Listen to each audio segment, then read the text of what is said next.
দেশনায়ক তারেক রহমানের নেতৃত্বে আগামী দিনে গণতন্ত্র প্রতিষ্ঠার মাধ্যমে শুধুমাত্র জনগণের মুক্তি আসার, জনগণের অধিকার আদায়ের মাধ্যমে গণতন্ত্র মুক্ত হবে। দেশনেত্রী বেগম খালেদা জিয়ার সুচিকিৎসা নিশ্চিত হবে। দেশনায়ক তারেক রহমানের স্বদেশ প্রত্যাবর্তন সুনিশ্চিত হবে।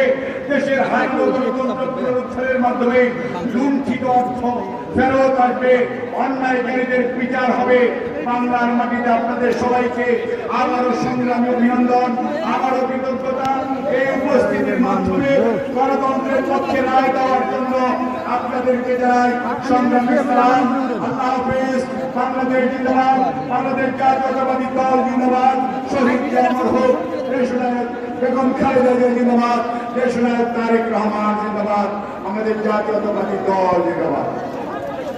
উপস্থিতি